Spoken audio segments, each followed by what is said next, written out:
Or shot fire, officer down, shot fire, officer down. Got a city officer down, shot fire. 223, be advised, we have a visual on enemy paratroopers in grid Papa uniforms. Welcome to the Resilient Warrior Nation, a podcast dedicated to inspiring hope and healing for first responders, military veterans, and anyone facing PTSD and trauma. Hey everybody, welcome back to another episode of the Resilient Warrior Nation. I'm your host, Mike Morgan, and I'm super pumped at the guest I have today. Let me go ahead and introduce him. This is Daniel Carcillo, who's a retired professional ice hockey player, left winger, who made his mark in the NHL. Known for his aggressive playing style, Carcillo earned the nickname Car Bomb due to his physical presence and enforcer role on the ice, amassing 164 fights over a 10-year career. Carcillo's professional journey began when he was drafted 73rd overall by the Pittsburgh Penguins in the 2003 NHL entry draft. During his tenure with the Coyotes, Carcillo led the league in penalty minutes in the 07-08 season with 324, highlighting his combative style. Carcillo's career took him to the Chicago Blackhawks in 2011. With the Hawks, he won the Stanley Cup in both 2013 and 2015, although his playing time during the latter championship was due to injury, concussions. Post-retirement in 2015, due to 7 diagnosed concussions, Carcillo became an advocate for mental health and traumatic brain injury awareness among athletes. He established the Chapter 5 Foundation to support former NHL players dealing with post-concussion syndrome, anxiety, and depression. After reversing the signs and symptoms from a mild dementia diagnosis using mushroom-assisted therapy, he co-founded Wesana Health, a company focused on FDA-approved psychedelic medicine to treat TBI, reflecting his personal battles with concussion-related issues and substance abuse. He also acquired and expanded a network of psychiatric-led clinics utilizing ketamine in Illinois. Daniel now owns and operates Experience Onward, a legal state-licensed service center in Portland, Oregon, offering transformative mushroom journeys. The goal of the center is to be a positive catalyst along one's wellness path, helping to break destructive thought patterns and habits, shift perspectives of a trauma or diagnosis, expand consciousness, and help healthy norms optimize our life. Daniel's personal life includes his marriage to Ella Bulawa, with whom he shares 4 children. His advocacy work emphasizes his transformation from an on-ice enforcer to a mental health and brain injury pioneer, significantly impacted the conversation around the long-term health effects on athletes and concussion survivors using mushroom-assisted therapy. Daniel has been featured in the New York Times, HBO's Real Sports with Brian Gumbel, USA Today, The Washington Post, The Players Tribune, Business Insider, The Athletic, Yahoo Sports, CBC, The Canadian Press, and the Toronto Star. So I would like to welcome Daniel to the show. It is both an honor and a pleasure to have you on, Dan. Thanks for having me, buddy. Absolutely. It's a mouthful. You've done quite a bit with your life, so, rightly so. It's funny because when people send me bios for time constraints, I usually cut them down a little bit. And I started to do so. I looked at my wife and said, nah, everything that he wrote needs to be written down. And, in addition to an impressive career, I love the fact that you've healed yourself, number one. But after healing yourself, you didn't just ride off into the distance, into the sunset, go do your own thing, stay with your family, which you very well could have, but you turned around and trying, as Wiz Buckley says, a mutual friend, you're putting a ladder down to help others. And to me, that says everything I need to know about you as a man.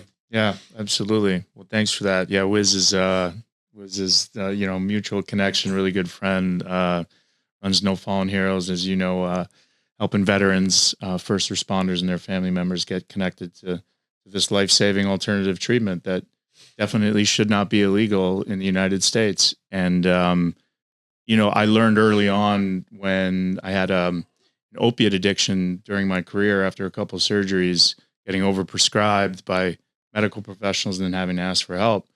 In the rooms of AA, you run through these steps, you take this personal inventory, you try to reinvent your life, you give your life up to a higher power to help you. And then, the last step is, okay, now that somebody's showed you how to do it, you have to go and show somebody else. And I think that's a really unique part about the, if you want to call it this community where people like us, and I say like us, like first responders, veterans, athletes, we've got this kind of warrior mentality. Once we uncover something, like we have to go give it to our brothers and sisters. Yeah, it's true. And I find, I've been in this space literally for about a year. March 1st last year was when I was essentially reborn, not really in a religious sense, but it was the first time I drank ayahuasca. I've been suffering through the symptoms of PTSD after a 30-year police career, and I knew I needed help. It was through watching a Sean Ryan podcast, watching him interview a man named Eddie Penny, a former SEAL Team 6 guy.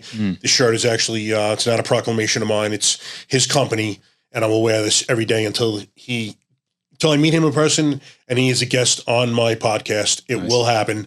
But he changed my life. And after healing, as I'm coming out of my first ayahuasca journey, the universe, as clearly as you and I were talking, said your life's purpose now is go forth and help others heal their trauma, PTSD issues.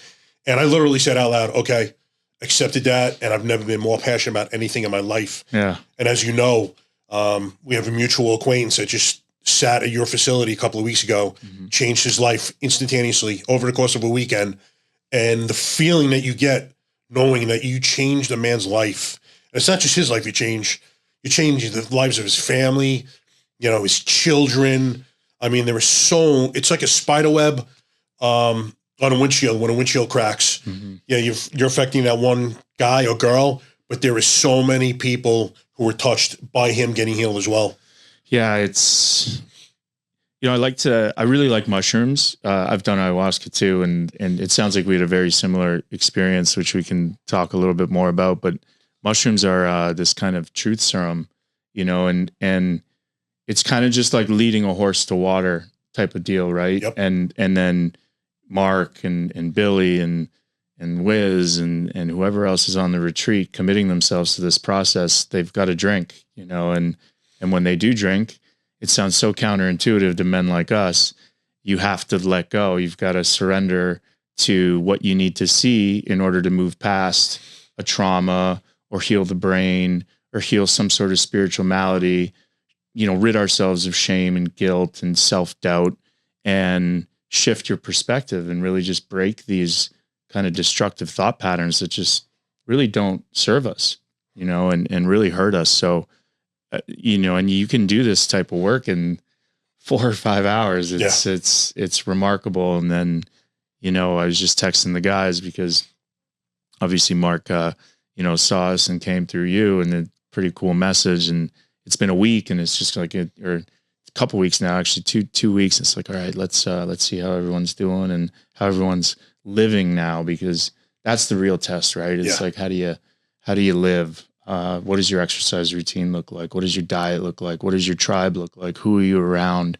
Are you doing the things that you need to be doing in order to lengthen this kind of period of openness and new possibilities? Yeah, it's a very, very important message. The medicine alone is going to bring you to a certain point of healing, but it does not end there. I mean, far from. There's so many things that you need to do as far as integrating things into your life, positive things into your life, and make them part of your life from that point forward, to not fall back into those bad habits and find yourself where you once were. Because as we know, I mean, just healing is such a beautiful thing. And especially as us as men, one thing I notice over and over and over, it just allows us, shows us how to be vulnerable. And most of us coming out of it kind of take the bull by the horns and realize that being vulnerable and feeling and showing emotions is actually a sign of strength. When in fact, our whole lives we were told the opposite. I was literally told that by my dad growing up. Very tough dude.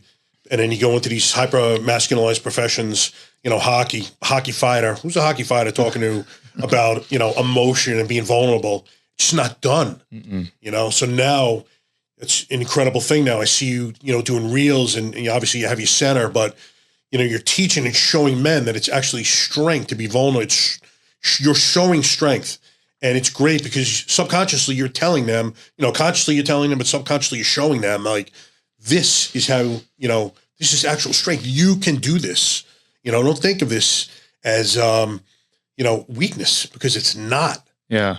Well, it's, the way that I view it is, I can still walk into a room and feel very confident that I can handle myself. with anybody, you know, maybe not with you. You're a little bigger than me. I don't know about that. That's not, you know, and it's not being arrogant about it, right? It's Not just at all. this kind of like silent confidence that no matter what happens, you know, one of my good friends is like, what if, like, God forbid, your car flips over and you don't have the strength to carry your wife 100 yards away from the car, you know, like that type of deal, right? Like, so keep your spirit high, keep your body in shape, keep your mind right. And then everything else for me personally will fall into place. And like, I view vulnerability as your truth, like the truth, just tell the truth all the time. And if you can do that, there's no room for shame. There's no room for guilt. You don't have much fear. You know, I'm going to probably post a reel that I saw from an astronaut yesterday, later today, about competence. Like, how competent are you? You know, like this morning I woke up at 6 a.m. and I drove an hour and 20 minutes down to Fort Lauderdale because there's Navy SEALs there, where I sat in traffic. I didn't have to do that. You know, part of my body, we're both getting over the flu, is like, come on, you just, you know, it's like, no, negotiating. No, let's go. Right. You make this contract to yourself and to other guys, and you show up for yourself and you be competent, and then you just gain so much from it. And I believe, like, I've always liked language, you know, I've always liked using words, using pictures. When I work in these companies, like, one of my jobs is to build decks, is to try to communicate to investors what we're doing with words and pictures and get them excited about, you know, something as boring as like real estate, for example, you know, and then something as cutting edge as these alternative therapies, you know, and it's always intrigued me on how we can talk and then present ourselves. Right. And I think I know that I present so much better when I'm exercising, when I'm taking my diet seriously, and when I'm using natural medicines. You know, I just feel so much more confident. I think, you know, I've watched your videos too. Like, people see it, man. People feel it. They see it in your eyes, you know, and it's like Wayne Dyer says, you know, you dance your dance. Don't worry about who sees it. Like, Exactly. Don't worry about the outcome. Somebody's going to, you know, whoever needs to see it will come a knocking. Yeah. That's one thing I've learned, is that every now and then, that's great. Oh, good. Let me put this on my podcast. I don't put it on vibrate. Nice job. Oh, good. Rookie move. So, just lost my train of thought there. But the dance. So, like, just seeing, you know, talking about your truth and it's, you don't realize it. Like, every now and then I'll question myself, like, am I really where I'm supposed to be? Are people really listening? And then all of a sudden you'll get that message. And it was actually recent with I've been going back and forth talking to the wife of a recon Marine. He's going through it and she wants to get him help. She thinks she's going to be a little resistant to it now. So we're just kind of going back and forth. And she sent me, it was incredible. I had done a podcast with a former SEAL named Zach Ferguson. It was very powerful. He and I both kind of cried during the course of the podcast. As soon as we got done, I hit record. I'm like, that was beautiful, brother.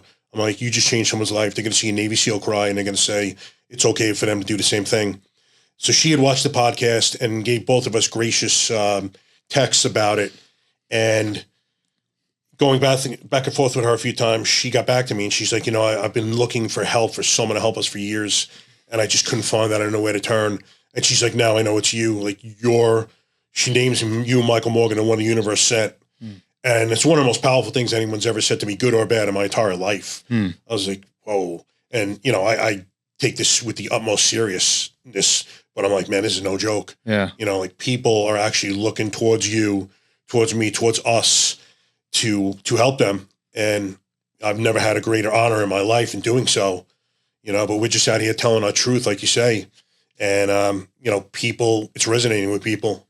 Yeah. It's, you know, I see a lot of, like, God winks, I call them, you know, signs. And some days there's tough days, right? Like, it feels like business, or it feels like sales, you know, or there's the business of running and keeping the doors open of an actual facility on the other side of the coast and country. And you have to deal with people, not necessarily the clients that want to come in, but facilitators and partners and bills. And, there is that business aspect, but, nothing ever worth doing is easy. Exactly. That's what I've learned in my life. Like the more that I suffer, and then the more that I can endure, the more I can be comfortable in this kind of, silent chaos, then the more I seem to get rewarded.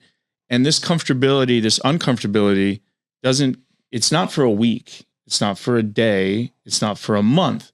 Sometimes I go stretches of, I went probably 2.5 years recently with Wisana, with a really hard, long stretch of feeling like I was kind of on my own.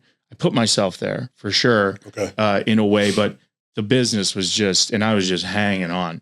And then finally one day I just, I needed to go do some medicine because I couldn't figure it out on my own. And the medicine just kind of told me like, hey, this isn't for you, right? Like you're not meant to get better with a natural substance and then go and make a synthetic through a system like the FDA, through insurance and through these doctors that are all captured and clearly it's broken. Like let it go, sell it and move on. Right. And so then I started maneuvering that and doing that and putting those things into motion. And then it's been about 1.5 years trying to get Oregon open, which we just opened about less than 70 days ago. And there's a lot of nuance to it and stuff, but like, I can see the God winks like everywhere now where people like things are just coming and coming and coming. But because I went through those 2.5 years with integrity, I could have effed some people over but I didn't do it. Right. I took the hits. My family took the hits, who put money in, my friends took the hits. And I got through that with honor and then now I think I'm reaping the rewards, but man, it's 2.5 years of like, and it's, this world just continues to test me. But, if you pass the tests, then I think the reward isn't necessarily, you're going to make millions of dollars at giving people mushrooms. That's not it. It's all 4 of your kids are going to be healthy, right? It's your wife is going to be healthy. You're going to be healthy. Like these other things that we care so much about are going to take care of themselves. So it doesn't add stress to you trying to figure out this other piece. That's, I think, part of the big reward, That's a cool life. Cool Absolutely. And kudos to you for staying true to yourself, because not many people do that. A lot of people, or most people, will collapse and go the easier route and, kind of forsake themselves. Yeah. Don't get me wrong. Like I was, I was sick. I was like using certain things that I don't use now, in my life to cope. I wouldn't say that it got into like the addiction type of space, but definitely like not living the way I'm living now. Right. Where like, dude, I don't crave alcohol at all, which is so strange to me. Yeah. And new. I like a beer, right? Even if I think about it, I still like it. And then I approach going to have one. I'm like, like, dude, you gotta go work out with Navy SEALs tomorrow. Like what, and then I just don't, and it's so like those little types of things. And there were signs in that kind of dark period of like, hey, you're doing good. Don't get me wrong, but you're not 100%. And, I think about my life very much like an athlete. And if you're not in tip top, then, you're missing something. Yeah, no, it's true. And, that's the way you've led your life, your whole, existence. So, it's beautiful that you've had that discipline to fall back on. And you will always maintain. So listen, let's go back to the beginning. Let's hear about little Dan, childhood. Where'd you grow up? Family dynamics? Yeah, so I 100% Italian. I grew up in Canada. Nice. I'm half Italian, half Irish myself. All right. And small town, like 6,500 people, called King City, Ontario, about 40 minutes north of Toronto, Ontario. Okay. And everything revolved around the hockey rink, the community. You pretty much you walk, you can skate. And I grew up, I had a really, like, looking back on it now, I had a really amazing childhood, you know, but there were things about the childhood and the environment that I grew up on that kept me on edge, like on edge enough to make me really good at hockey, where you have to be so alert, where there's no out of bounds and there's guys ripping around that are pretty quick. Yeah. And then the way that we got taught the game when I started playing in I was born in 85. So like, 88 was like, hey man, we're going to take the other team's will to play away. It wasn't so much like, I'm going to show you how to score goals. It was like, even at 3 and 4, we started hitting. Really? Oh yeah. We were hitting since 3 and 4 and you just, Canadians. and you just test other kids. Right. And like other parents used to hate my mom. She used to get so embarrassed going to the rink because I would destroy kids. I would love it. I would just love the battle. I've always been enamored by looking in someone else's eye and then having them kind of look away. And it's like, oh, all right, I've got you, and then testing it because hockey, as soon as you let up just a little bit, everybody sees it. Yeah. Your team sees it. The other team sees it. I see it. And then you press and then you press and then you run them over. Right. So this battle of will was really interesting to me. And again, I was very emotional. I wasn't, I like to think that I was emotionally intelligent to the fact of like, even in the Catholic Church, we grew up an altar boy, very strict. My mom was very regimented and my dad worked extremely hard. So I saw that. That's how he, gave us love. But what did Dad do? So he was a sheet metal mechanic for Bombardier, built Lear jets. Nice. And so then we always had like snowmobiles and all this like cool. We had, we lived like a middle class life, right? And working class, but there was always this kind of lingering. Well, we could be broke tomorrow, This like. My mom was, Italian, save, and kind of like old school. Yeah. Very old school. So this scarcity type of mindset, right? Which thank God, because it shaped me into who I am today. It shaped me into being attentive.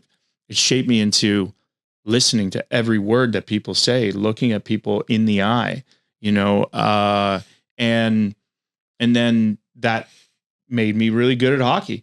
And I always liked being able to live life and then, I'm going to go over here and live this life with different rules.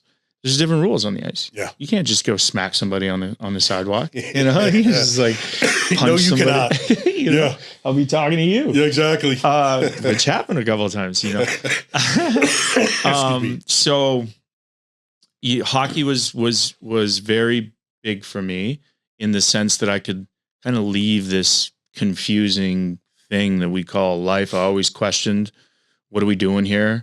I'm like, oh, really? Early age.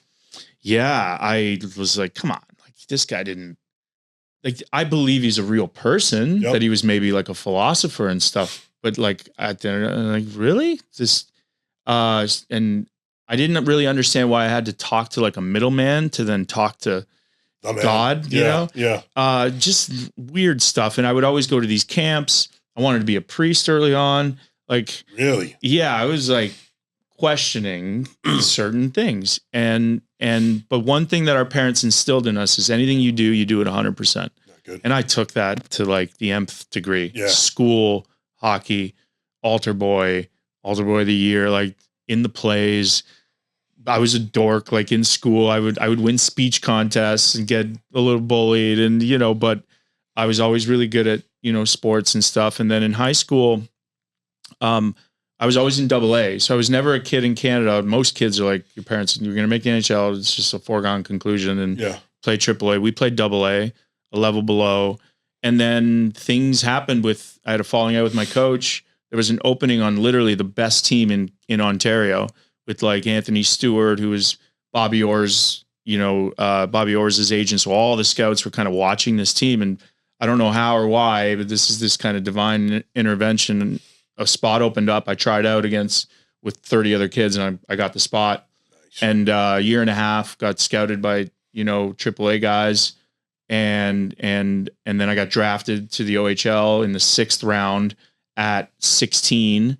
And then And you had to leave home for this now? Yeah. Well, then, I spent a year in what's called Tier 2, which is like with the Milton Merchants, still living at home, 16 to 17, figuring out if you're not a first rounder, you can't leave right away. You get to play another year.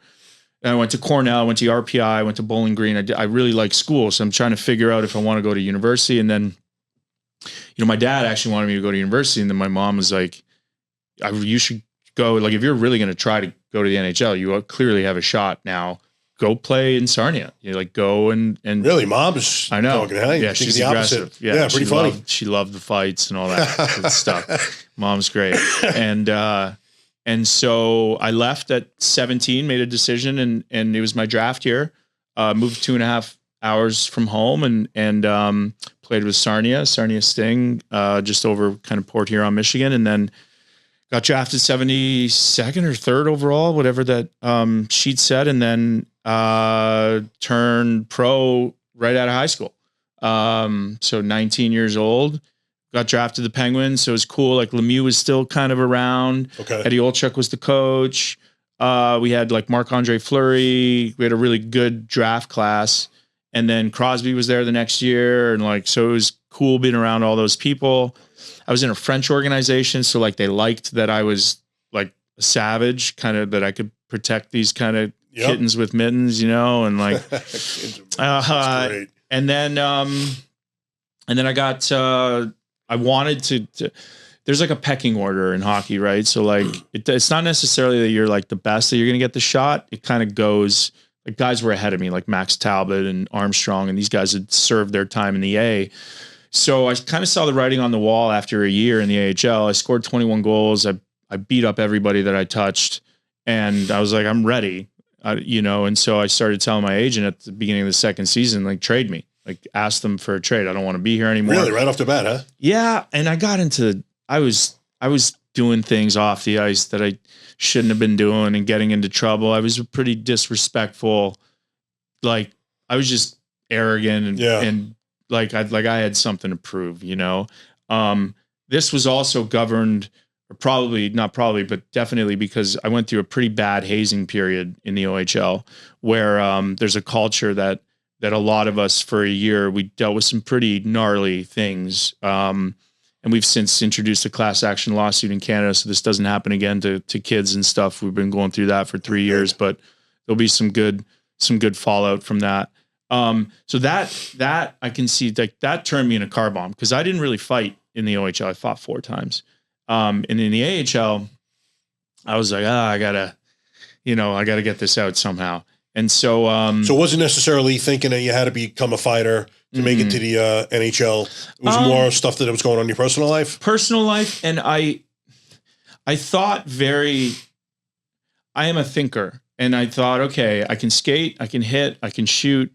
I work harder than anybody else on the ice. Like, definitely outwork everybody. And then I'm going to be playing against men. So I'm 19 now. I was 160 pounds going into the AHL. I'm like, I better put on some weight. So I put on 30 pounds that summer. And then I fought this guy, Kevin Cawley, who is like a middleweight to lightweight.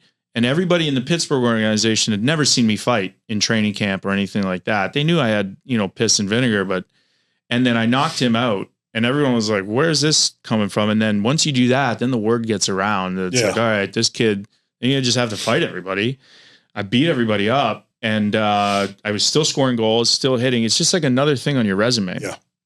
And then I wanted to get traded, and the Coyotes were looking at me, and Wayne Gretzky was the coach at the time. Grant Fuhr was there, Shane Doan, Roenick, Jovanovski. It was kind of like where you go to retire sort of deal. Yeah. But I looked like I could get a shot here. Got there, played 14, got traded for George Laraque. Another big boy. Yeah, no doubt. And then got there 14 games, scored like 7 goals, beat everybody up. And they, loved me. Wayne loved me. I was an old school type of player. And then started the next year and had a great year, led the league in penalty minutes, and kind of made a name for myself, even in a sleepy little Arizona town. Played 2.5 years there. overstayed my welcome again because I was mixing it up off the ice and all this stuff, just trying to figure it out, living fast. And then I asked for a trade again because, you know, you talk to the GMs, right? It's like, do you want to be here? And I was like, not really. No, like I want to be in a market that likes me, like that would love this type of player. And I just knew that I was a big game player. I want to be in the playoffs. I don't want to be in this market anymore. The weather's beautiful, whatever, the restaurants. But so luckily Philly picked me up, Flyers, and then for Scotty Upshaw. And then everyone like hated me in the beginning because I got traded for one of their fan favorites. Like Scotty's a great player, similar style. And they were all, just wait. And then bam, like that's really where Carbon was born in Philly, and fans were I know amazing. they appreciate it in Philly, man.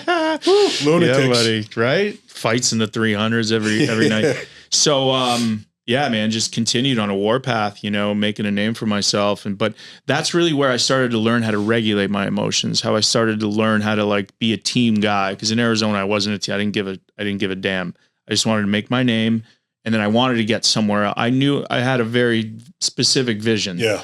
And then so you start being a team guy, you know, you're drawing more penalties than you're taking. You're fighting, you're playing on lines that at first I could move up and down. I was kind of this hybrid breed of I could play, but I could also, you know, don't do anything dumb because I'm going to come after not you, your best player, and try to take him out. And then, you know, we had some good success like in Philly, and we had a great run in 2010. She beat the Rangers on the last shootout. Good. Yeah. I'm an Islander fan, so. Perfect. And then 2.5 years there, lost to Chicago in the finals in 2010, and then got injured, and, you know, 2.5, it seems like the kind of time where I, you know, need to kind of move on and get a fresh start. So I signed with Chicago in free agency. And played there for about 3.5 years on and off. Did a stint with the Rangers where we had a great run, and, you know, and then LA, and then back to Chicago in 15 to win my second cup. I won my first cup in 13. And, you know, I'll say I ended on here like 25. So 20 to 25, I got injured a ton, like ACL, reconstructive surgery, no PCL on my right knee, tore hips, abdomen off of my pelvis, orthoscopic hip surgery, 6 of my 7 concussions, 3 teeth, 3 broken noses, like all this stuff because of the way I was living. And then I changed. I asked for help after I got into these opiates, and I went to Malibu and the Canyon, and I learned about breath work and meditation and visualization, all these Indian sweat lodges, all these things that like I didn't even know existed. Oh yeah. You know, I can imagine how to down regulate your own nervous system without using muscle relaxers and painkillers and booze. And then, my last 5 years in the league, when I was living the right way, you know, my luck was almost a sure thing. And I was on these teams. I was a good teammate. I went to the Stanley Cup finals 4 times with 3 different teams. And I had a really good run towards the end of my career.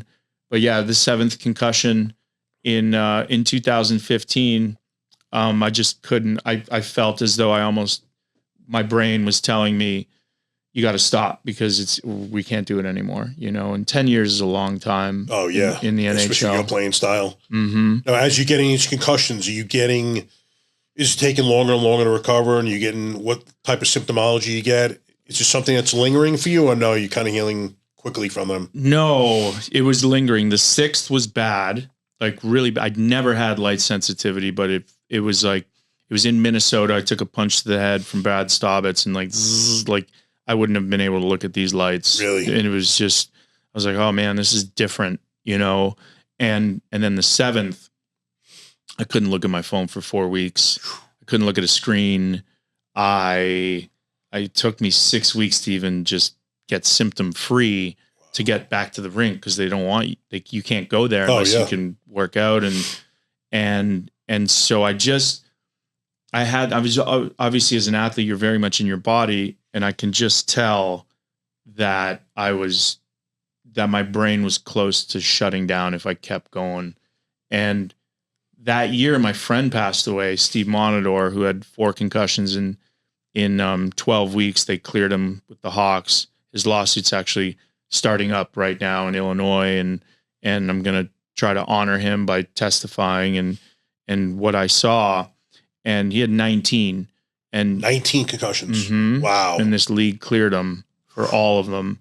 And then he died in 2 years after retiring, and so. Did he take his life?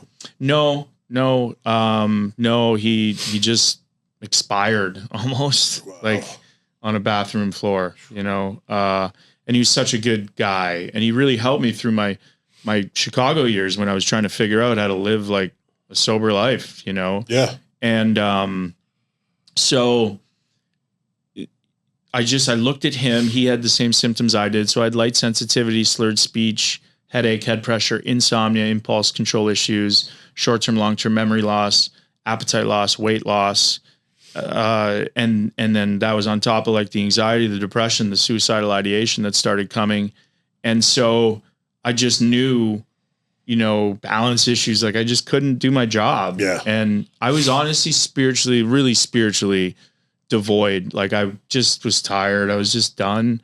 And I felt like I'd done everything right. Like it's a weird thing, you get to the top of the mountain, you win a Stanley Cup, you lift it for 7 to 14 days, you go to the concerts, you go to the Cubs game, and then you put it down, then you get your day at home with the cup, but then you start working out 3 weeks late, like 3 weeks after you win it, to do it all over again. Yeah. Yeah. And it's like, it's so short. Yeah. It's like, so, did you almost get like any depression afterwards? Like, this is it, like almost like, yeah, you reached the pinnacle, but now in some respects it was kind of empty. Like, what else is there now, or no? Yeah. So, well, in 13, like there's so much partying because I was, I didn't know my wife. I didn't have a kid. Yeah. Like it was so different. Imagine. Yeah. And in 15, I had my son and I had my fiance and so, but in 15, man, I was so mad at the way that I felt. I was still so sad at Steve passing, and I didn't go to like the Mumford & Sons concert. I didn't go to the banner raising. Really? I didn't want anything to do with hockey. Like I just completely cut that community out, because one thing about me, we talked earlier about being truthful. I can't fake it. Yeah. It's really hard for me to fake being something that I'm not, and like, it's hard for me to like somebody, to pretend to like somebody. I just don't. Like, exactly where you stand with me. And that keeps a small circle, which I like, because there's not a lot of men that can handle that. Yeah. And not a lot of, people in general. And so, this, when you get to the top and then, then you're like, all right, what do I do now?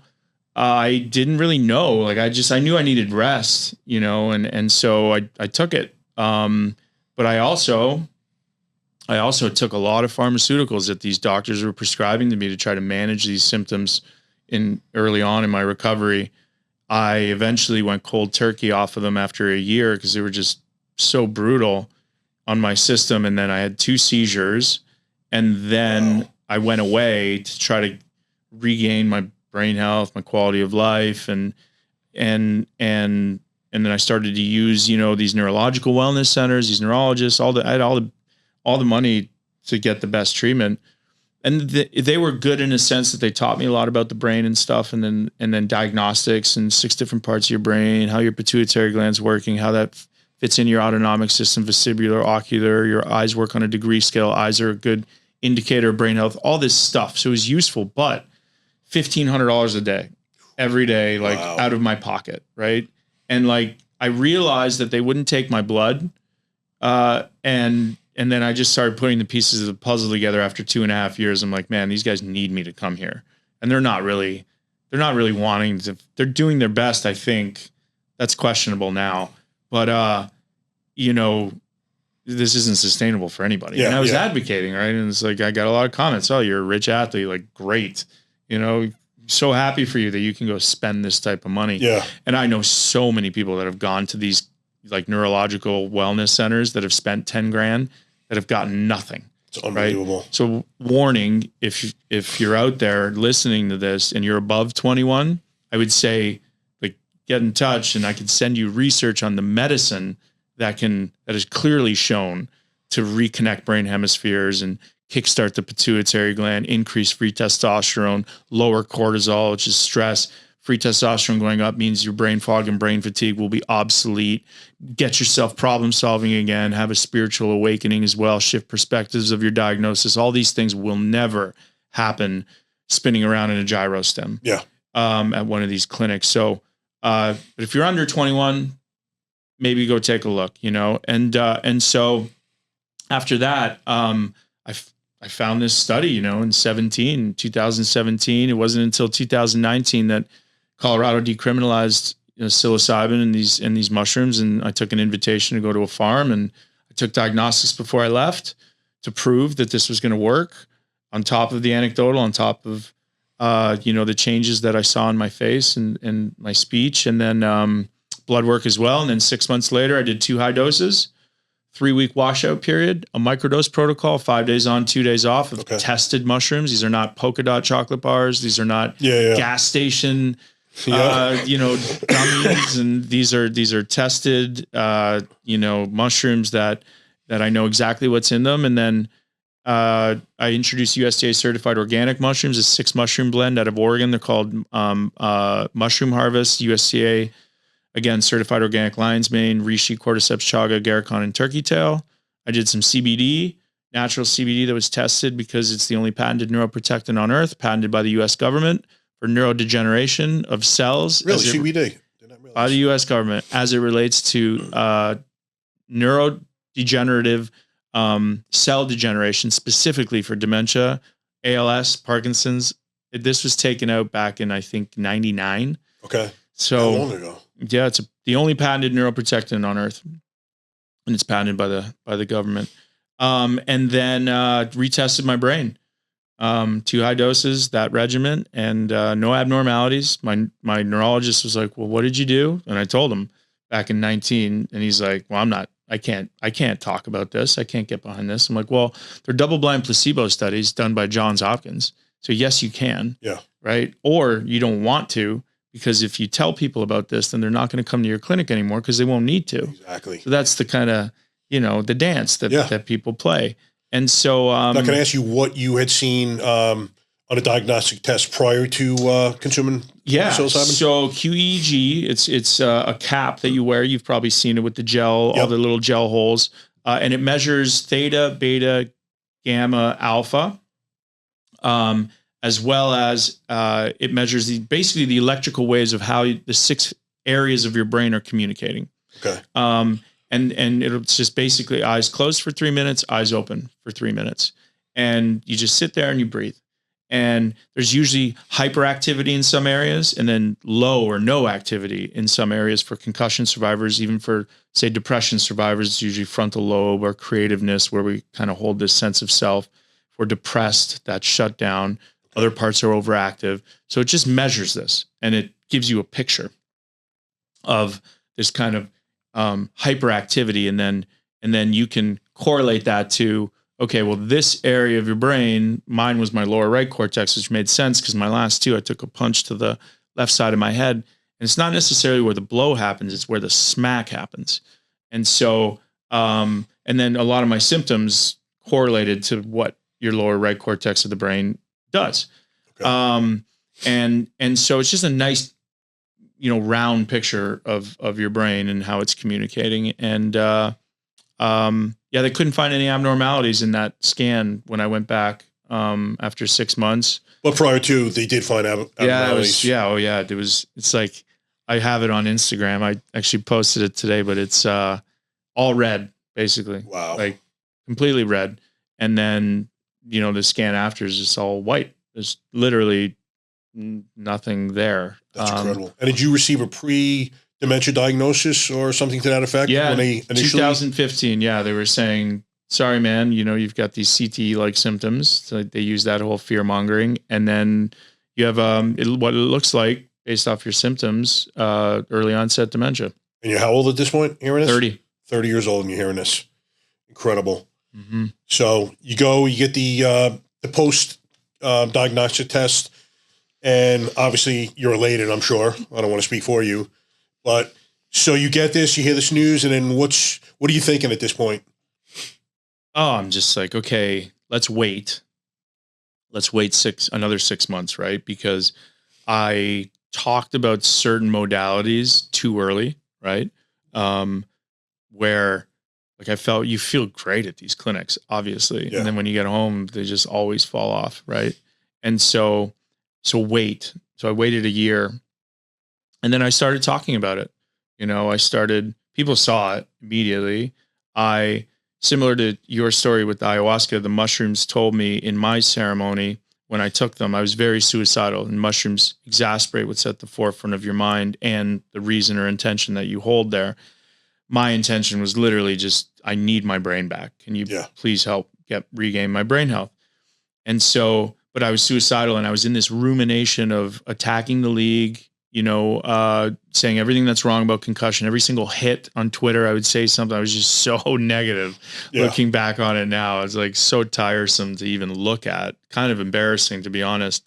But well, I mean, you're attached to this one idea at this point, and you want to proclaim to the world, like, look. I understand what you're saying, looking back now, but perfectly natural.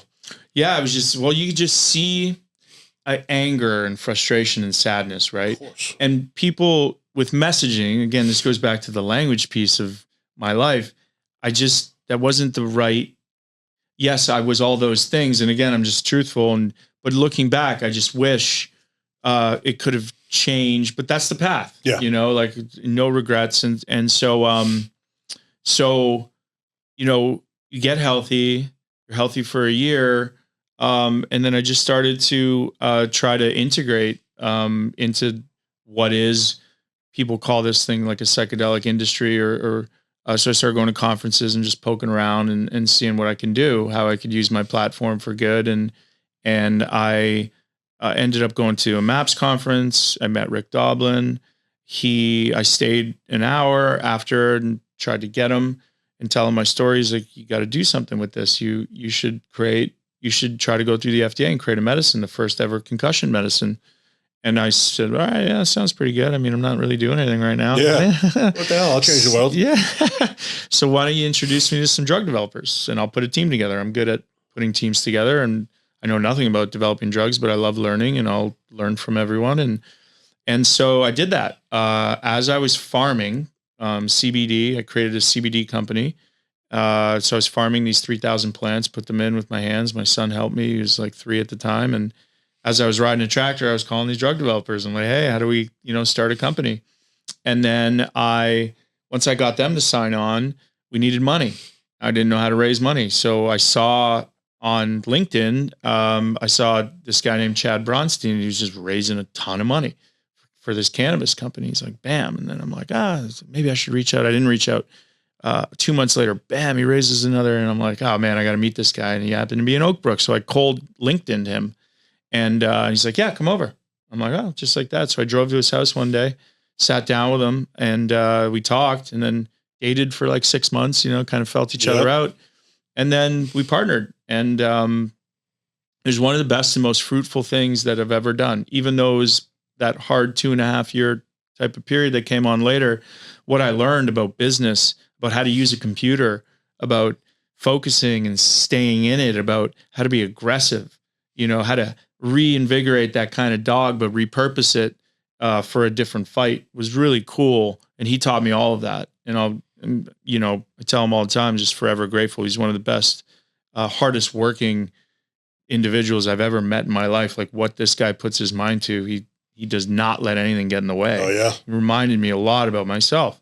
And so we started We Sauna Health. I remember we sat in our room, in this room, like a war room like this with a bigger desk. And we're like, all right, who do we want to get? Who's the biggest advocate for concussion and for psychedelics? And we're like, Mike Tyson. It's so fun. I just thought of Mike Tyson before you even said it. Right. And we're like, he was mostly toad, whatever. I'm like, okay, let's go get him. So we start poking, just 2 guys in Illinois, no connection to him ever. Let's start poking around. We start poking around. 2 weeks later, we find ourselves in LA, in his gym at Tyson Ranch. It was called that at the time.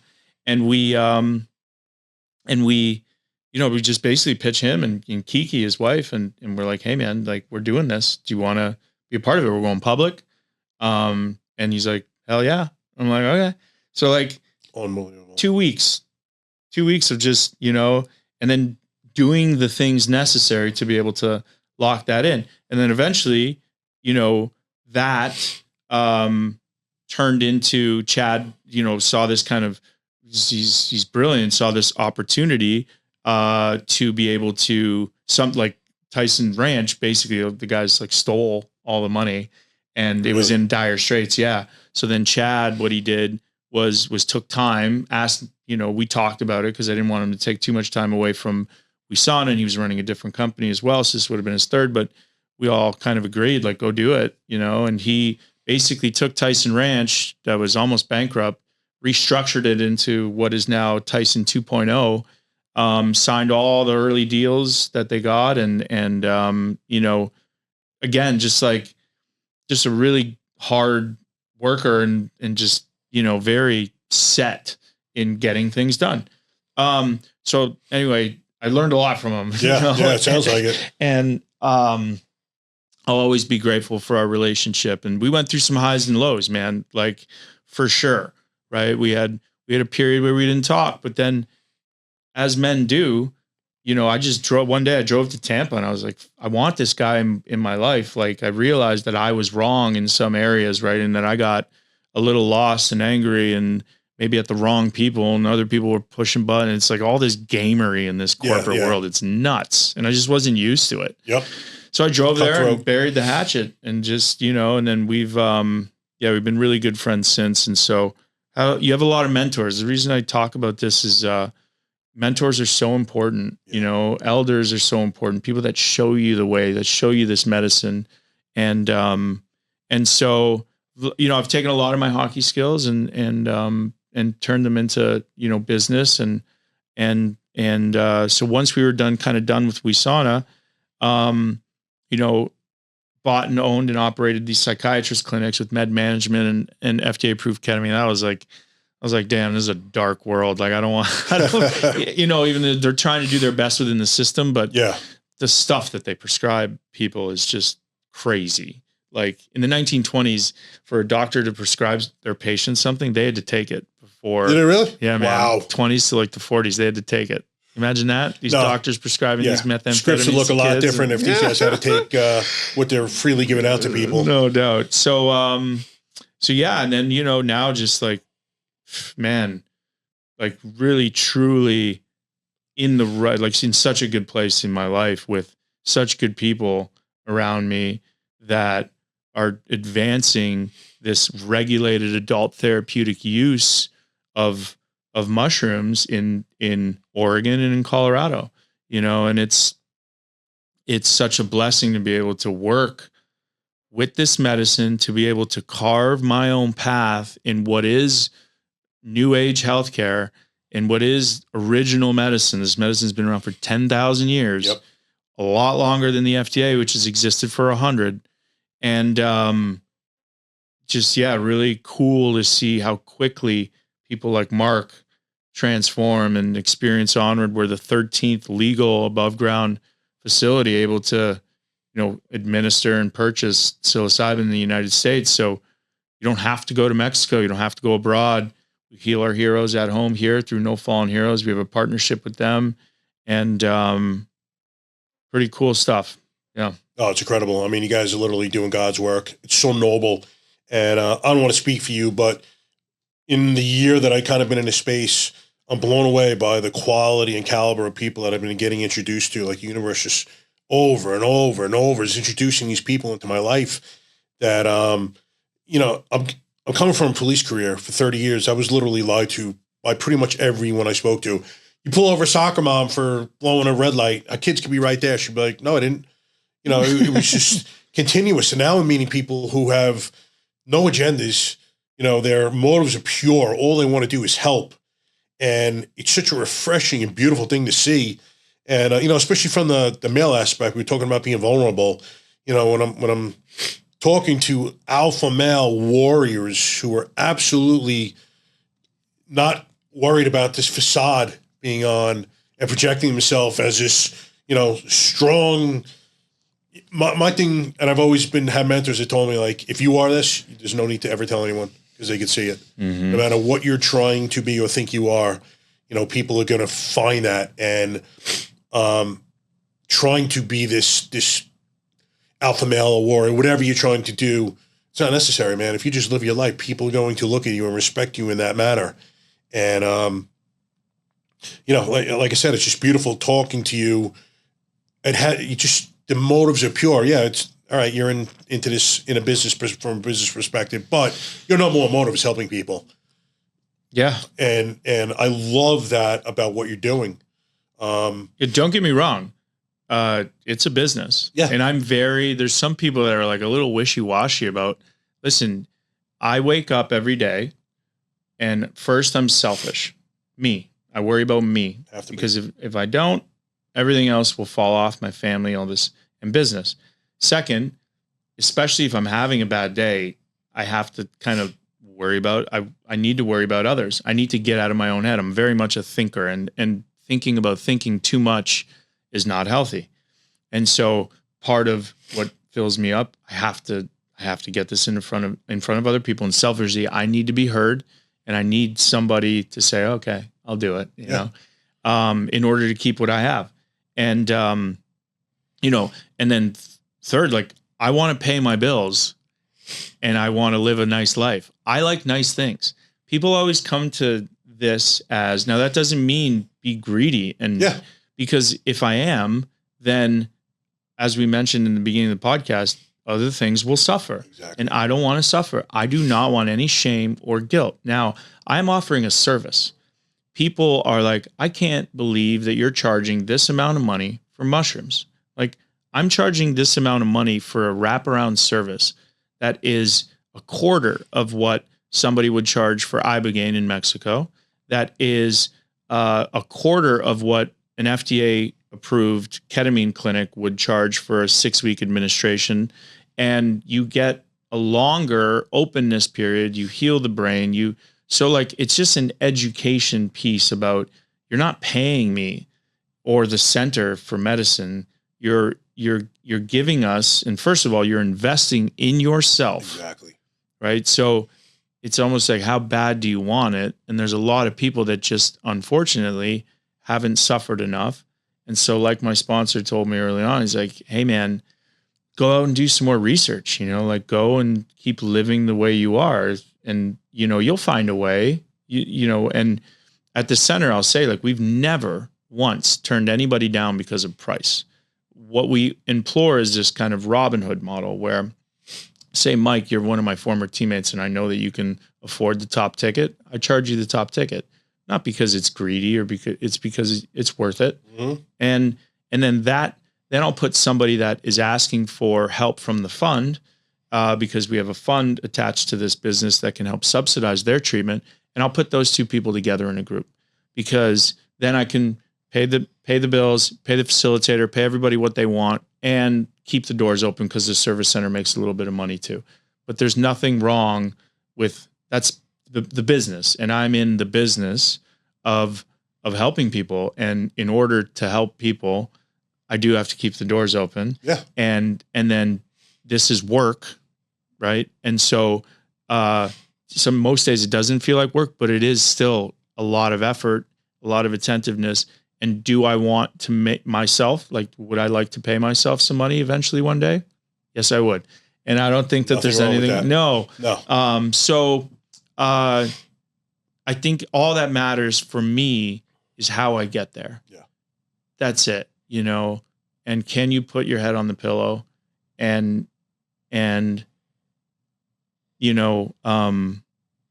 it just is so important.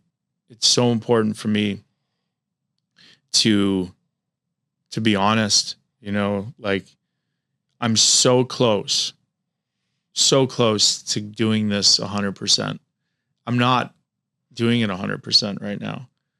There's still other things that I'm like, but I know in like a month, maybe 2, that I'm just all in, and I feel, I get the tinglies when I, so I'm close.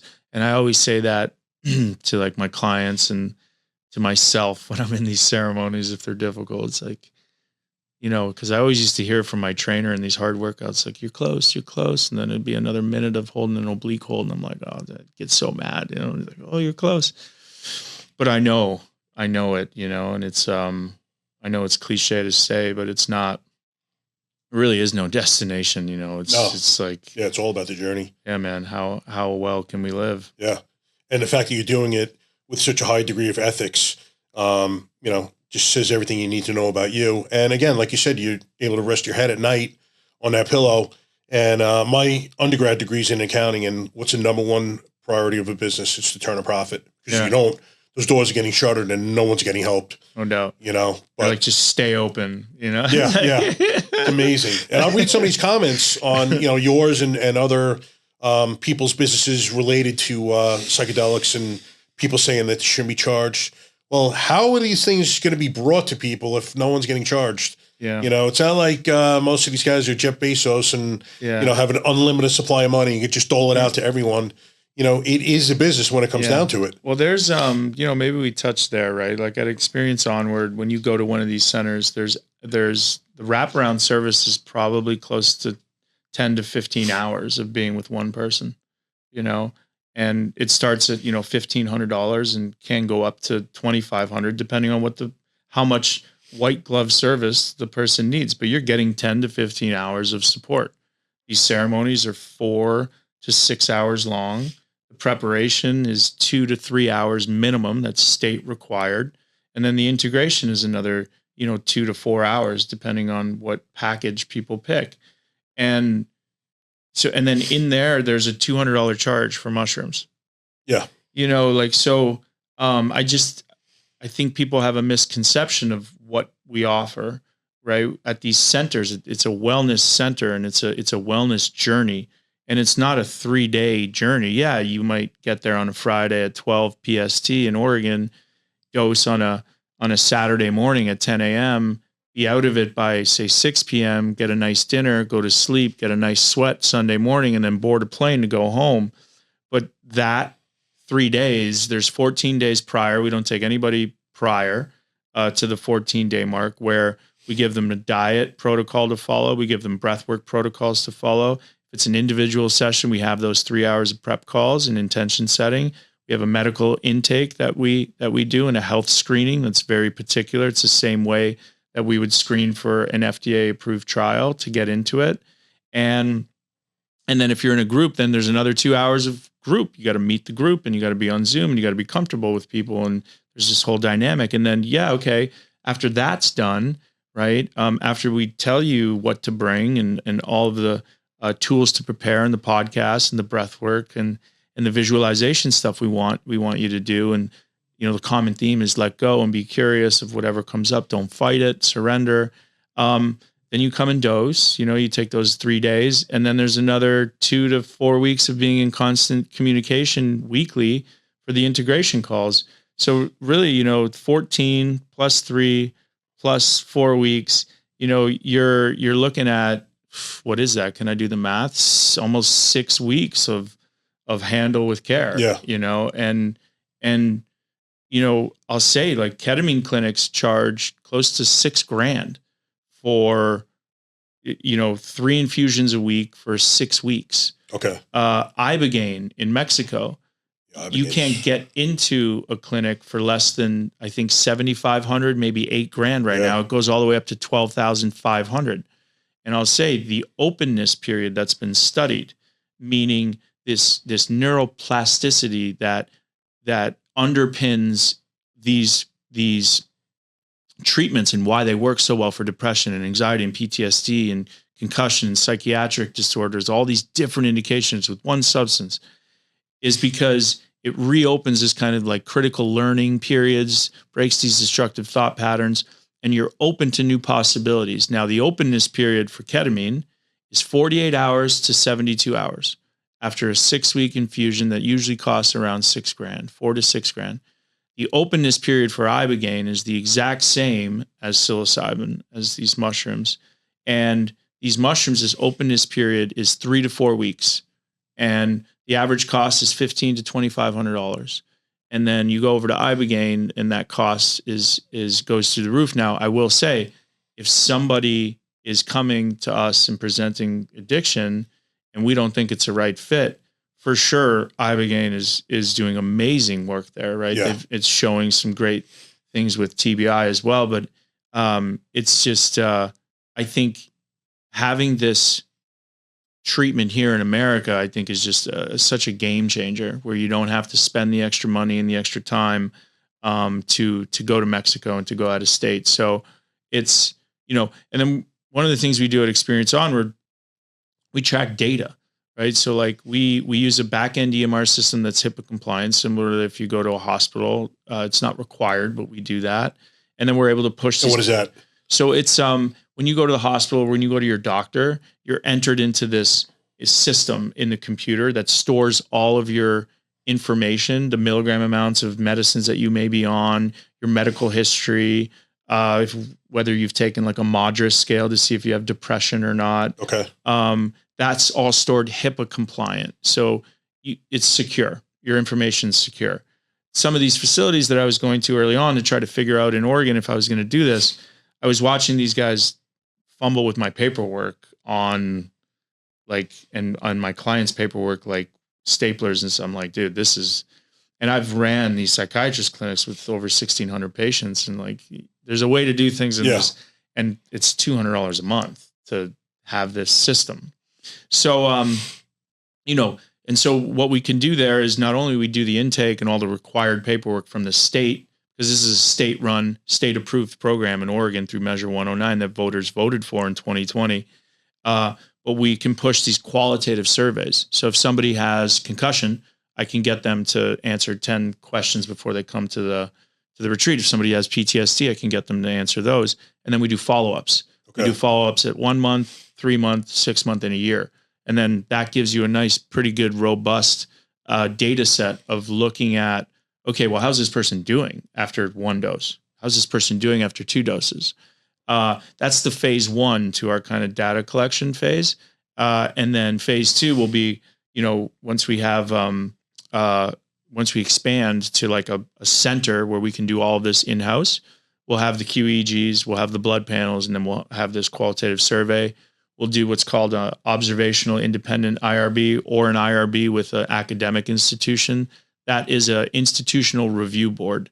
So in order to get published in Nature or Frontiers or these medical journals, basically, if you want the medical community to like look at your study and say, wow, mushrooms in the natural form in a regulated system for concussion survivors is really helping with free testosterone because of the blood panels, cortisol, reconnecting brain hemispheres, these neurological scans with QEEG, quality of life surveys. So you start painting this kind of picture, and then you either partner with an academic institution that does the review. You need a third party to kind of collect all this stuff if you want to be taken seriously. Okay. Or you do an independent IRB, which is, cheaper, and then you can do an observational, but the medical community won't necessarily like cite your papers and read them and review them and take you that seriously. But all those roads lead to just more information, more people looking at the information, more people that are suffering that can see, wow, this is really moving the needle. And I'm a concussion survivor and I literally am hopeless. Number 1 cause of death after TBI is suicide. And this could really help me, and it cuts through that stigma. Right. So those are all the things that I think we're doing different, and again, just attention to detail and I think in 6 months to a year here, we're going to have a pretty cool kind of data party, Absolutely. Yeah. I think people hear about these modalities and they think it's, you just go into someone's backyard and these guys are just going to flip you mushrooms and that's how it's taken. But you can do that recreationally. Yeah, you can do also. Yeah, we're talking about like a therapeutic. Yeah, dose, that's on your own time. But as far as you guys, it's like a medical setting. I was actually talking to a buddy of mine. Unfortunately, we had a former a coworker and good friend pass away yesterday, died in his sleep. But as we were speaking last night, thank you. He was a former Marine himself, my buddy. And we were talking about the amount of concussions that he suffered. And because I told him he's a big hockey fan, I was interviewing you today. And he's like, man, I need to look into that. And we were talking about it. He was telling me about some symptomology. And I'm like, brother, I mean, that fits, you know, everything we're talking about here to a T, what you're experiencing. Like these highs. He's like, dude, I'll be in a good mood. And all of a sudden, man, I'm just raging. 2 seconds later, he's like, you know, I'll forget things here and there. And I'm like, listen, I don't try to talk anyone to anything, but do some research on this because I promise you it'll change your life, brother. And, you know, I'll take it for granted that people understand exactly what this process is, but can you kind of walk us through someone that gets in contact with you guys, decides you're going to journey with the medicine? What happens from that point on until they leave after their retreat is over? Yeah. So there's a number of different things that happen. So typically people are reaching out to me right now just through social media, and I have a cell phone number, business number, email. And then they're also signing up on the website, experienceonward.com. So as soon as that contact comes in, we email them and we offer them a free consultation with either myself, a Calendly link, and then there's a couple facilitators on there as well that are doing the exact same thing. So we get on the phone, we answer any questions that they might have, and then we basically plan next steps, right? So, okay, well, I want more information. Great. We've got Johns Hopkins in a document that has over 150 cited studies that they've done since 2006. Go take a look at those.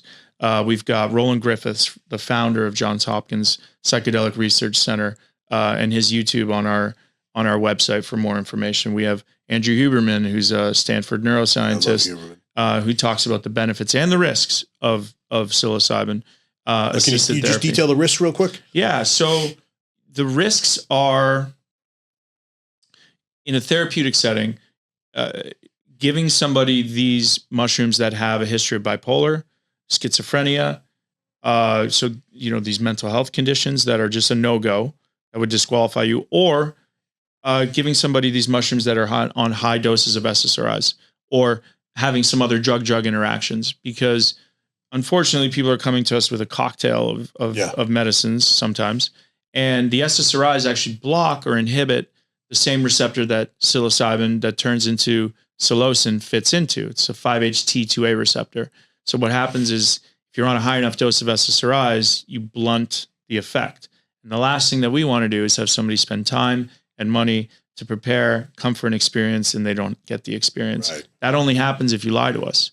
If you tell the truth on your forms, then we can advise you to go back to we don't consult with you. You go back to your consulting physician and you ask him, and you be honest with him that you want to embark on this journey. Can you please start titrating me down? And we've had a bunch of people do that really successfully and then come back in and have an amazing journey and, help with the withdrawal symptoms. And they're no longer on these antidepressants. We just spoke about Mark's journey earlier. So that's kind of the beginning phase. So the discovery call, the free discovery call after you reach out, then we move you to, information gathering if you need that, or some people are just ready to go right into the health intake.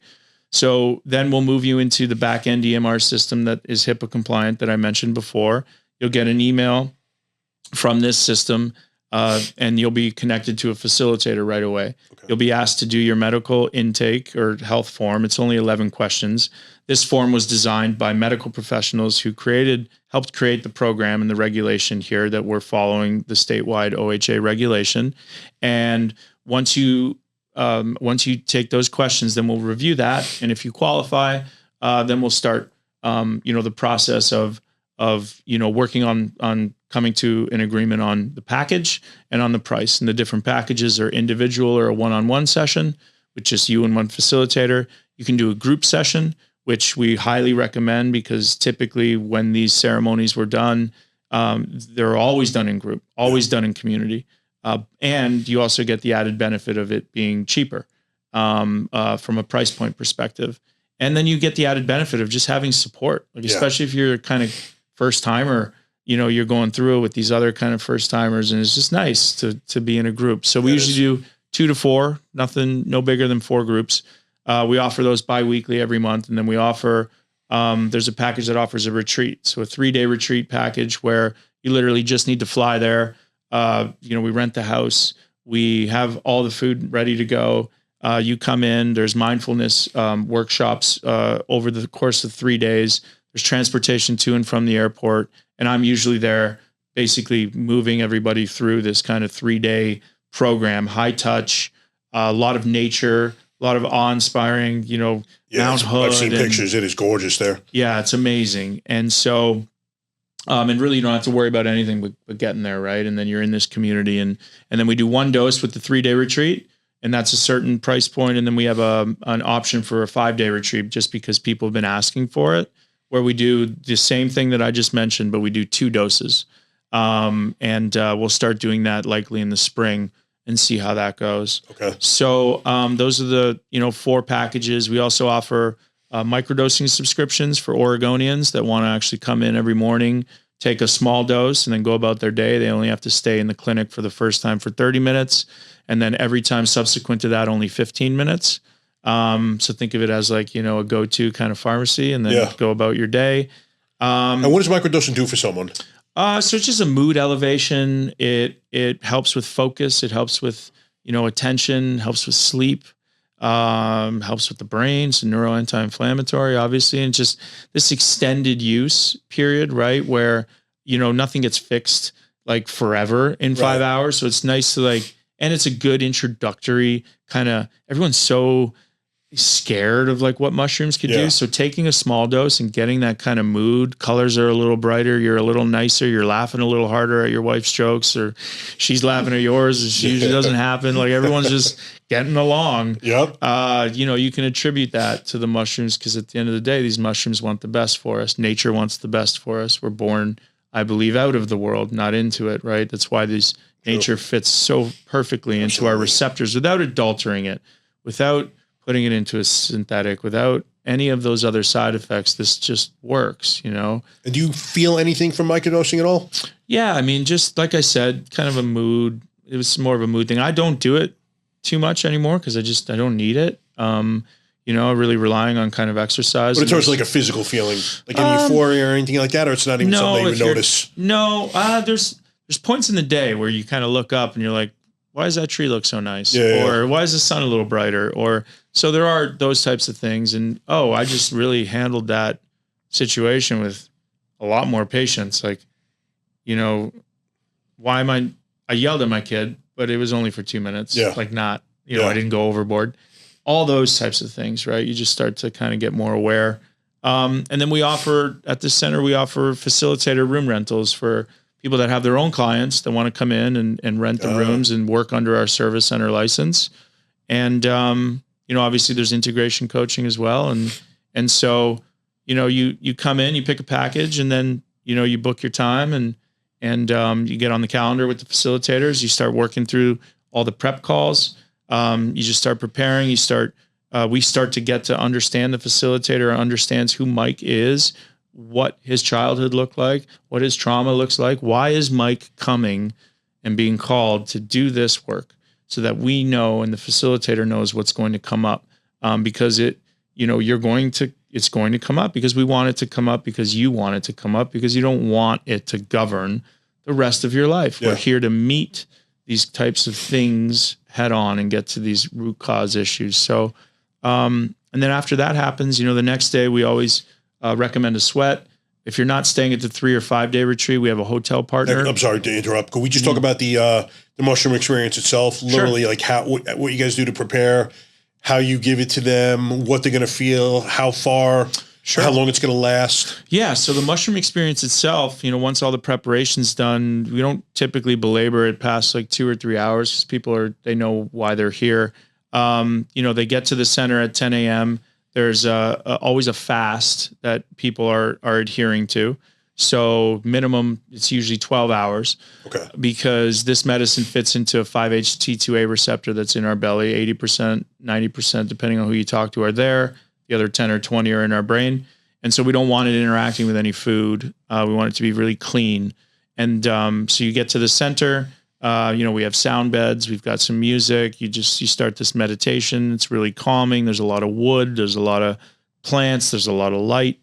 And so you're immediately just feeling cozy. Like this is not a dentist's office or your doctor's office. Right. And so, you check in, you have some tea, and then, typically, you have your eye shades, you have your over the ear headphones. If you don't have either of those, we provide them.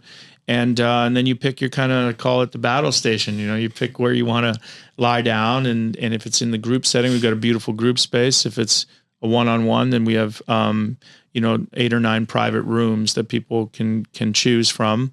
And then we typically, once everybody's ready, it's kind of a feel thing with the facilitators.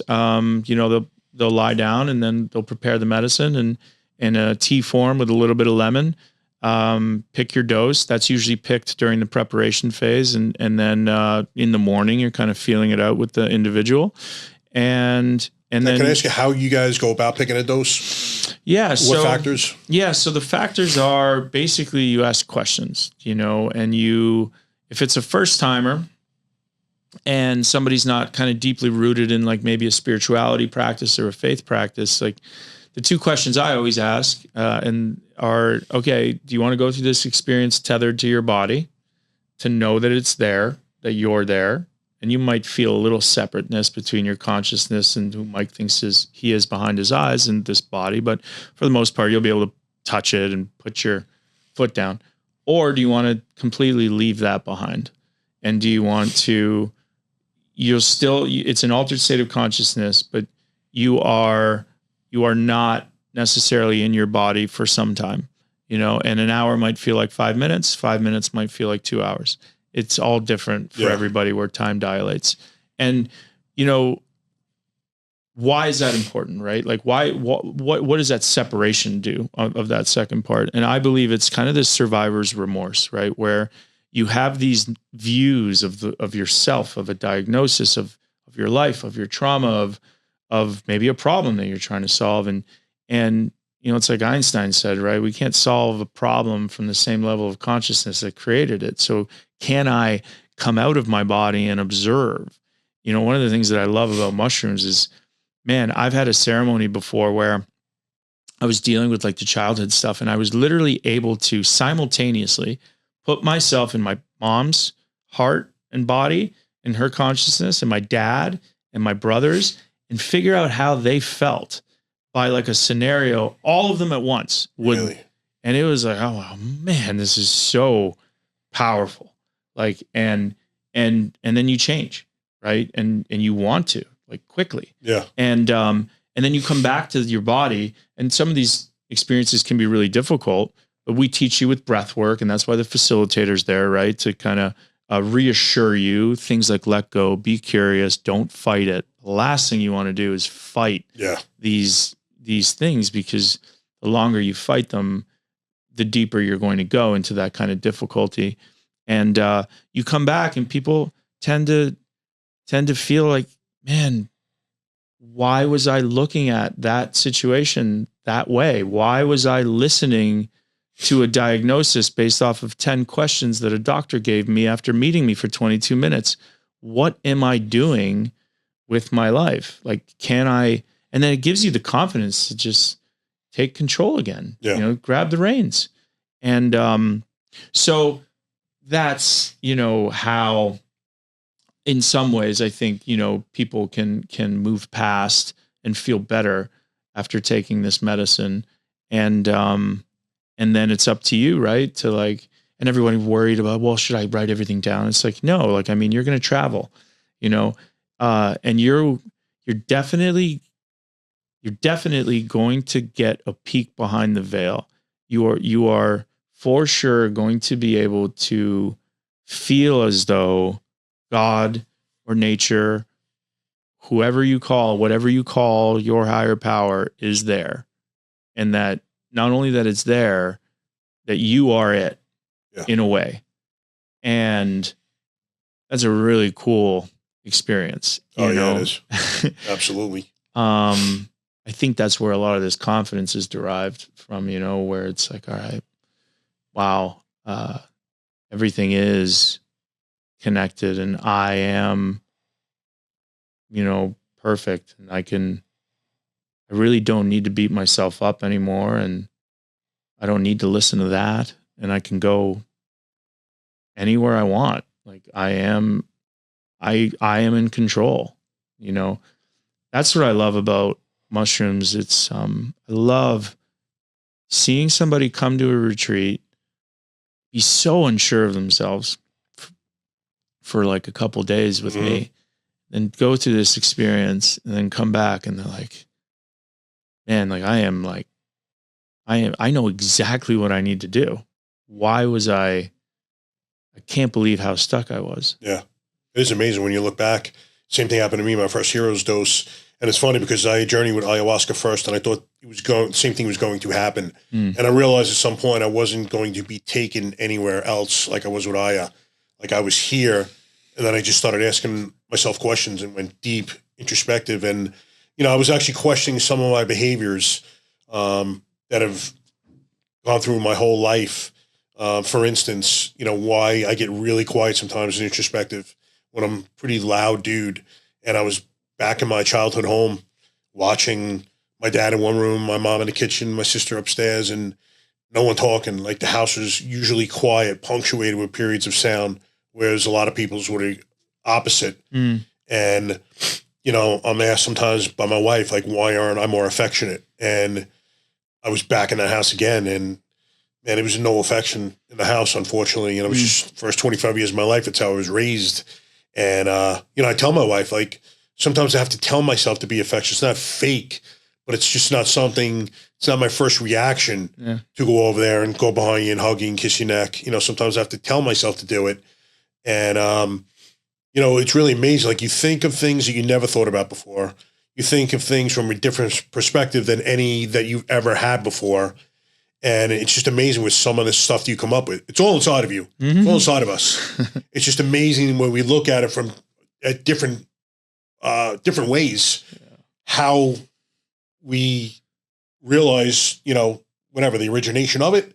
And if you want to discontinue that behavior or modify that behavior, it's up to you. Yeah. Like you control everything. Yeah. People just need a little poke or you just need a different realization, right? And what you described there is just an environment. Like I'm not used to doing that either. Like I isolate a lot because I like being alone. Like I really do, and I think I do some of my best work there, but for periods, right? I got to be really careful. Like if I start seeing myself not wanting to be around other people, because doing this feels really good and being around people like you. And I know that then there's something going on, and just understanding who you are, gaining a deeper understanding of your relationship with yourself. I think that's what Aya or whatever you're using can gift you. And then the number one thing I think about when people ask me like, well, what can happen? I said, well, you'll become more aware. You'll become more present of what you're doing for sure. Good and bad. Right. Yeah. And then, you'll be able to choose, you'll be able to choose. And then the other thing that I've seen a lot of people get is you get this time between the thought and then between the emotion and then between the reaction. You almost become the observer when your wife starts getting on you or you start getting on your wife and you're like, oh, wait a minute. I could react this. You start talking. Exactly. Instead of a second, you get 2 seconds and then you get to react differently. You get this kind of patience. It's like gifted to you, which is pretty cool. So yeah, it's, pretty remarkable. It really Hard is. to describe, other than, how we're talking about it, right? Like what kind of human traits, how have you changed, Yeah, exactly. And I know, myself, I literally, talk about being reborn, not in a religious sense, but, my whole life changed. Like my essence as a man. I remember during my first ayahuasca journey, I had my arms out and, most people say they sense a female presence, which is what happened to me. And it's essentially as though I was looking at a big screen TV and Mother Ayahuasca was in the left-hand corner. And I remember I was crying, had my arms out. I'm like, I need help. I'm like, I got to get rid of this rage and this anger and this hatred. I don't need it anymore. And, I had gotten medically retired out of the police department. I blew out my back. So I had a couple of surgeries a year apart. And I kind of just disappeared into the night when they retired me. It wasn't like I had this big, retirement party or walkout. I was just gone. And I guess in some respects, I wasn't at peace with that. You know, I'm also this thing I was for 30 years. I'm part of this thing I was 30 years. I was just gone. No more camaraderie. And finally, she put it to bed. She's like, your time has passed. You know, you're no longer that thing. And with everything that comes with that, you don't need it. It's still inside you, like we were talking about before. If you ever need to call on it, you're still that warrior. You know, I was actually talking to DJ Shipley. I went to training with GBR's group last year. He's a former SEAL himself, and he was Ibogaine healing journey. And I was like, you know, people ask me, DJ, like, you know, do you worry about if you needed it? Can you call on? And I'm like, I'll still drop someone, man. But, yeah, dude. You know, I'll do a little more compassion. And I remember watching the volunteers that weekend. And I always associated physical strength with, you know, strength with physical stature and lifting ability and fighting ability. Maybe there's a place for that, but I'm like, I want to be more like these people. Like, they were so graceful and loving, and they were just there to help us with anything we needed. I'm like, that's what a man I want to be. I want to have more empathy in my heart. It's funny because when I tell the story, my wife's like, you sound like you were an animal. She's like, you're never like that. I'm like, no, but, you know, I knew the type of man I was, and I wanted to be something different. And talking to DJ, I'm like, brother, I was not proud of the man I am now, you know, and I'm like, I appreciate life. You know, I remember being a young officer in Atlanta, and I was surrounded by so much death and destruction. And I'm like, you can't let this stuff take you down, bro. And I would try to appreciate every little thing in life, whether it was a beautiful sunset, the birds, the ocean, whatever it was. And, you know, when I was talking to DJ, I'm like, life is beautiful. I'm like, there's some shitty parts that are all going to hit us. You can't duck them. Sylvester Stallone's got the best speech in Rocky Balboa when he was talking to his son about how hard life hits and no one can duck those punches. It's true. Yeah. And listen, man, we're all going through some visceral pain at points, but that's life. If you don't go through it, you're not going to appreciate the beauty. And it's important that you feel it. You can't dull it with substances. You know, I had an opioid addiction too. Got help in 2012. Nice. And, you know, I say, like, you can't duck the pain. You can't dull it. You have to go through it. The only way out is through. But once you do, you're going to be a healthy human being. You're going to be more resilient. You're going to be able to help people. You know, you see these guys or girls that you're friends with, and they're in these shitty relationships, and you're like, why are he and she with this guy or girl? Like, they're so far above them. Well, you know why? Because either they have low self-esteem, or they're in pain, or they don't think they're good enough. You know, that's why. And when you heal from all that pain, you put yourself in a position to be in healthy relationships. You know, I remember after my divorce, I was talking to someone about dating, and she was dating also, and talking about meeting all these schmucks. I'm like, you need to make sure that every guy rises to your level. You don't go down and meet theirs. And that's when you're going to meet quality. I'm like, I don't care if you go on 100 dates and they're all down here, bam, next. Yeah. Until you find that one that is up to your standards, that's the one you stick with. You know what I mean? Yeah. And it just allows us to be healthy humans going through life. Absolutely. You know? Wayne Dyer says it perfectly, man. You know, everyone thinks that we get what we deserve in this life. We truly get who we are, you know? So if you want more, be more, shape up, man. Yeah. You know, like, and that's really like kind of the last 8-9 months of how I've been living. And it's true. It's like, man, and the gifts, they just keep coming. Yeah. You know, stacking cosmic, debt, man. Yeah. If you're living it negatively, but you're also building up that cosmic goodwill if you're living positively, what you're doing, which hopefully we're doing. Yeah, I think we are. It's a good way to end this with, you know, perspective and like outlook, right? Yeah. Like, you know, confirmation bias. You know, if you're hearing this and you're suffering and you're looking at everything that's wrong, it's somewhat normal, but like you'll continue to find it everywhere you go, you know? And so, you know, some of the things that I used to do when I was sick before I found this mushrooms and this type of therapy that helped do it for me was, lie to myself, like look at in the mirror some days and just smile for 30 seconds or, you know, create a gratitude list and be grateful. And then I started seeing more things that that I liked, as opposed to all the things that I didn't have, you know, and I really don't have expectations of anybody anymore except for myself, because I can't get let down that way. And it's a good life. It's good perspective medium, man. Is where it's at. And I was talking to a mentor of mine last year. My mom, before she passed, we had become estranged due to my evil sister, but another story for another day. But I was kind of telling him about things that were going on, and just in a factual way. I wasn't trying to make myself a victim, but he's like, Morgs, you could look at life from two perspectives, man. And he's like, you're a warrior, but you cannot be a victim and a warrior. He's like, your mind will never reconcile that. So you have to live that life from a warrior's perspective. And everything you go through, no matter what it is, thank the universe for putting you through it. It could be the deepest, most visceral pain you have been through in your life.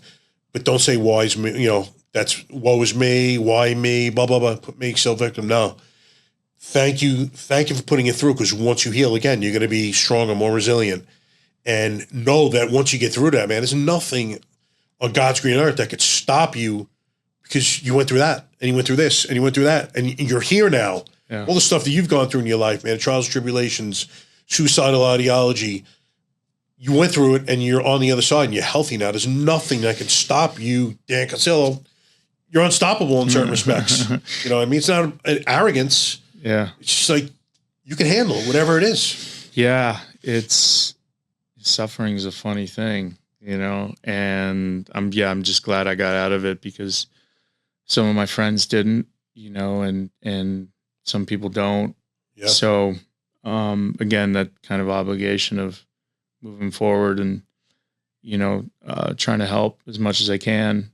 And just also too, because the things that we talk about are so buried, right? They're so they're so buried by these kind of institutions. And, but yeah, it's a really great thing to get to a point in your life where you're thankful and like truly grateful for everything that you've been through, bad, good, suffering, you know, highs, lows, for sure. So brought us here to this point. This is where we're supposed to be. That's it, buddy. So let me ask you, going forward, anything, you know, that you're going to be getting involved in? I know obviously you have the retreat center. Are there more on the horizon? Yeah, so we're, you know, got a big call today, so I'm excited about that. Good luck. Potentially expanding, and, you know, but other than just like trying to gain that last 10% of confidence to go and do what I think I know I need to do, I've known for a long time.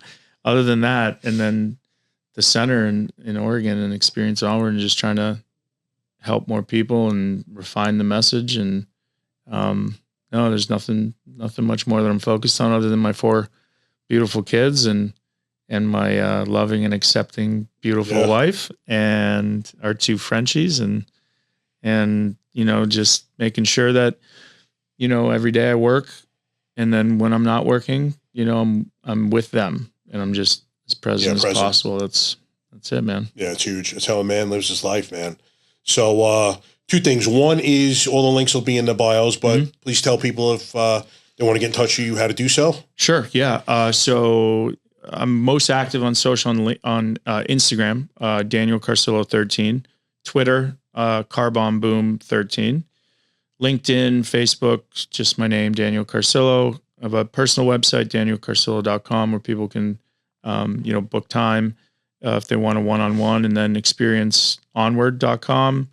Experience Onward on Instagram is the state licensed legal clinic that we have in Oregon. I hate the word clinic, center. Yeah, so I like that better. And yeah, that's, you know, if you reach out, I typically have, you know, this business line on my personal phone all the time. So if you want to text or email, and somebody will get back to you within, we try to get back at least within the hour. Oh, fantastic. Can ask some more than that. Yeah. And I'm the worst guy in the world, so I should have done this at the beginning of the podcast, but let me present you with a gift. Cool, man. I like this logo. Thank you. I love the way that thing came out. Yeah, it's cool. Did you do it with, who'd you do it with? I think I hired someone at Fiverr. Oh, no Fiverr's sleeves. like the greatest thing going. No sleeves. No, so I'm ordering. Dude, I got to work on these guns. Yeah. You know, we used to say in school, we're like, oh, we'll find them. We'll find them. The guys, what are you talking about? Like, the guys who took your sleeves. That's We got them. hysterical. Oh, great, dude. Well, Absolutely. Thanks for having me. It was great. So yeah, it doing was a pleasure having you. Maybe we'll do this in the future again. For sure. I love what you're doing. Do a Of course, follow-up. it's so noble. Yeah. And as we know, you are changing lives every time you do it. So every time you get on the reel and you speak, brother, someone's listening to what you have to say, and you're changing someone's life. It's incredible. Oh, well, we got to go shoot. Yeah. And then we got to, we got to get you up to maybe one of these sound healing things at Coherence. We run some sound healing retreats here. So. Oh, nice. Yeah. Nice. Yeah. I'm in for anything. So Cool. Absolutely. Awesome. All right, Mike. brother. Thank you once Yeah, man. again. All right, Appreciate it, guys. Thanks again. We'll see you soon, and hope you enjoy this one because I know I did.